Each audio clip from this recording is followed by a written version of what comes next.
Hello and welcome to day 22 of our Osteoporosis Awareness Challenge. Today we're going to talk about twisting and if it's safe to do with osteoporosis.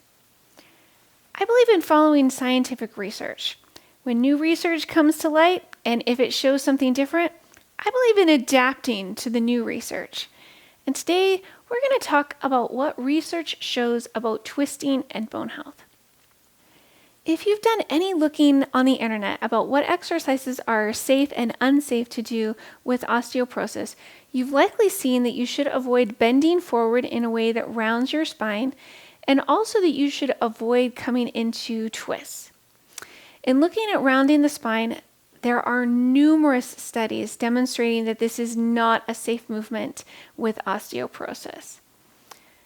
There are also many people who have sustained compression fractures as a result of poor posture and coming into a rounded shape. I actually have several clients who've experienced compression fractures as a result of coming into a rounded shape because they did that without knowing that how they move their bodies could actually lead to having a fracture. So if I can accomplish one thing in my life, it's to share the importance of safe movement for osteoporosis and to teach that how important it is to avoid rounding the spine with osteoporosis and instead learn how to spare our spines. That's my number one goal out there. So this is a soapbox issue for me, and I just want everyone out there to know how important it is to move safely with osteoporosis because so many painful fractures could be avoided if people knew how to move safely. So please share that with everyone that you know. It's important to move safely, just saying. All right, I've digressed considerably. Let's get back to our subject today, which is talking about twisting. While rounding the spine is really well documented as an absolute no-no, the same cannot be said about twisting. I've looked and I've looked and I've looked for research that shows why you shouldn't twist or if fractures have happened as a result of twisting. And it just isn't there. I've come across one study that explains why a very specific type of twisting is problematic, and that's it. So let's talk about that one study. So that study was performed by researchers Eakin and Sanaki in 1993. It's a case study about 3 women who sustained fractures mid-swing while golfing.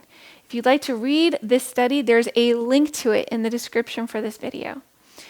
Researchers determined that powerful twisting, think big golf swings here, that kind of twisting should be avoided. Okay, so when someone swings a golf club, they're moving pretty fast and putting significant force into their swing. I live with some very dedicated golfers, and I have seen this movement many times at a driving range, and it's not a gentle movement at all. This doesn't mean that we need to avoid all forms of twisting, though. I once had a lady ask me if it was safe to look over her shoulder while driving because she didn't want to twist and accidentally break her back. It really concerns me that we're creating such a fear of moving our bodies throughout our daily lives. Life is meant to be lived, and we can move safely and exercise and twist unless you're twisting powerfully. Skip that kind. So if you've gone to physical therapy and you've had a physical therapist teach you how to safely pick things up off of the floor, with osteoporosis, you've likely learned a method for doing that where you use the golfer's pickup or an adapted version of the golfer's pickup. This is very different than the golfer's swing. To do this, you bring one foot in front of you while bringing the opposite arm forward to pick something up. A slight twist is involved in this movement, and it is designed to keep your spine safe and to avoid rounding. It is not, however, a powerful twist, but rather a slow and deliberate one. There are 2 other studies that I would also like to talk about with regards to twisting. They're Dr. Fishman's 19 years of research about how yoga can be used to help improve osteoporosis, and also the Cristofellini studies. With regards to twisting, Dr. Fishman found that slow and controlled twists are actually a really good way to put enough stress on our bones to stimulate new bone growth in the spine. I think that instead of using the word stress on our bones, a better way to put it is that twisting slowly and deliberately has a weight-bearing effect on the spine. The Cristofellini studies were performed by a group of Italian researchers who took cadaver vertebrae and then attached sensors to their bones to measure what was happening and how the vertebral bones responded to different types of movements. So they examined a variety of different movements, and when it came to twisting, they found that twisting did put stress on the bones, but significantly less compressive stress than folding forward into the rounded shape. So links to both of these studies are also available in the video description. So I submit to you that I believe slow and deliberate twisting is a safe and even beneficial movement for osteoporosis. That doesn't mean that twisting is right for everyone. If you have scoliosis and a curve greater than 45 degrees, twisting could aggravate your scoliosis curve and is something that you should avoid.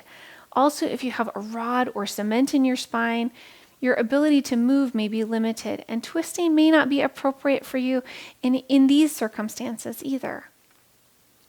I'm a big believer in listening to the wisdom of your own body. If you're personally concerned about twisting and the thought of it causes you stress, then I encourage you to listen to your body and do what feels right to you. If you don't want to twist, then don't do it.